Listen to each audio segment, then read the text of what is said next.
کیونکہ ماں کی ممتا، یہاں دیکھیے کہ آپ معصوم سا بچہ ہاتھ میں ہے، گود میں ہے، اگر ماں اکیلی ہوتی تو ہاتھ میں کبھی کی چھلانگ لگا دیتی، مگر ماں بچے کا خیال کر کے کھڑی ہے۔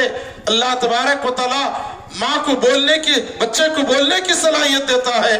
بچہ کہتا ہے یا امی اصبری فإنکی علی الحق، اے میری ماں تو جو ہے صبر کر اور تو حق پر ہے۔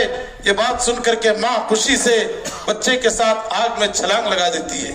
میرے بھائیوں، اتنا ہی نہیں، ہمارے نبی محمد رسول اللہ صلی اللہ علیہ وسلم کو آپ دیکھیے کہ اللہ کے نبی صلی اللہ علیہ وسلم جوان ہوئے، بڑے ہوئے، نبی ہوئے، اللہ تبارک و تعالی نبوت سے آپ کو سرفراز کیا، مگر ماں کی یاد آتی، اللہ کے نبی کے آنکھوں سے آنسو جاری ہوتے، اللہ کے نبی کے آنکھوں سے آنسو جاری ہوتے، کیونکہ ماں سے ایک بچے کا بڑا گہرا تعلق ہوتا ہے۔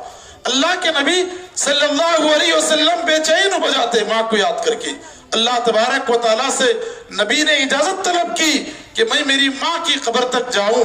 میرے بھائیوں، ذرا غور تو یہاں کیجئے کہ اللہ کے نبی صلی اللہ علیہ وسلم وقت کے پیغمبر ہیں اور ماں کو یاد کر کے رو رہے ہیں، اور قبر کے پاس جا کر کے اللہ کے نبی صلی اللہ علیہ وسلم زار و قطر اپنے آنکھوں سے آنسو بہائے، صحابہ اکرام بھی اپنے آنکھوں سے آنسو نکالے۔ اس کا اللہ کے نبی نے کہا یہ قبر ایسی جگہ ہے کہ جو موت کو یاد دلاتی ہے، موت کو یاد دلاتی ہے۔ مگر میں بتانا یہاں یہ چاہتا ہوں کہ اللہ کے نبی صلی اللہ علیہ وسلم کا تعلق ماں سے کیسا تھا۔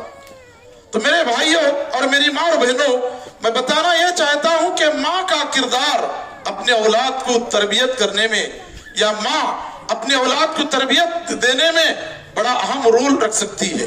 اگر ماں چاہے تو اپنے بچے کو محدث بنا سکتی ہے، اگر ماں چاہے تو اپنے بچے کو وقت کا مقرر بنا سکتی ہے، اگر ماں چاہے تو اپنے بچے کو مفسر بنا سکتی ہے۔ آج کون سی ایسی مائیں ہیں، بہت ساری ماؤں کو ہم دیکھتے ہیں کہ وہ اسکول کو بھیجنے سے پہلے نہلاتی ہیں، بچے کو پاؤڈر لگاتی ہیں، اچھے کپڑے پہناتی ہیں، اور اسکول تک اس کا ہاتھ پکڑ کر کے چھوڑ کر کے آتی ہیں، جبکہ وہ بچہ نہ اس کے ماں کا قدر جانتا ہے، نہ باپ کی قدر جانتا ہے، آگے چل کر کے ہی بچہ ان کا نافرمان بھی بن جاتا ہے۔ میرے بھائیوں، وہی ماں کو آپ دیکھیے مکتب کو بھیجتے وقت میں نہ منہ دھلاتی ہے، نہ اس کے کپڑے اچھے پہناتی ہے، نہ اسے خوشبودار بناتی ہے، بلکہ اگر وہ پیشاب بھی کر کے رات میں بستر پر اٹھا ہوا ہو تو ایسے ہی چیخیں مارتے ہوئی چل رہا مکتب کو، مدرسے کو چل، یہ کہہ کر کے ہاتھ میں کتابیں تھما دیتی ہے اور بھیج دیتی ہے۔ تو بچے کے اندر تربیت کہاں سے آئے گی؟ میرے بھائیوں، خاص کر کے خواتین، آپ سن لیجئے، کون سی ایسی ماں ہے جو اپنے بچوں کو ٹفن لے کر کے اسکول تک جا کر کے کھلاتی تو ہے، مگر کیا کوئی ایسی ماں بھی ہے جو اپنے بچے کو باوضو بنا کر کے گھر سے اپنا ہاتھ پکڑ کر کے مسجد تک لا کر چھوڑتی ہو، اور ماں بولے کہ بیٹا یہ مسجد اللہ کا گھر ہے، یہاں تو نماز پڑھ لے کر کے آنا؟ کون سی ایسی ماں ہے؟ اگر ہم غور کریں میرے بھائیوں، تاریخ میں ایک ماں ایسی بھی ملتی ہے، تاریخ میں ایک ماں ایسی بھی ملتی ہے۔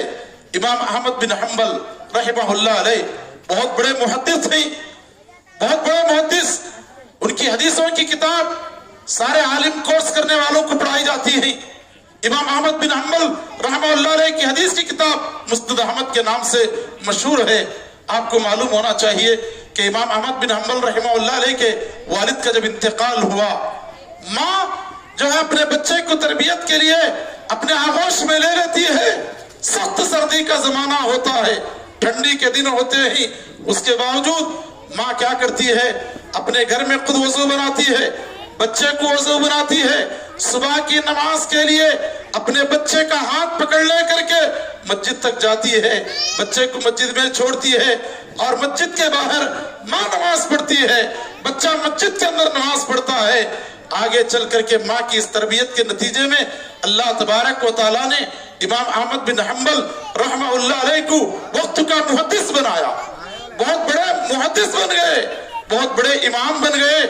اور آپ کے علم میں بات لاؤں، یہ اتنے متقی اور پرہیزگار تھے، اتنے اللہ والے تھے، جب ان کا انتقال ہوا تو یہ بعض محرقین لکھتے ہیں کہ ان کے جنازے میں 18 لاکھ لوگ جمع ہوئے۔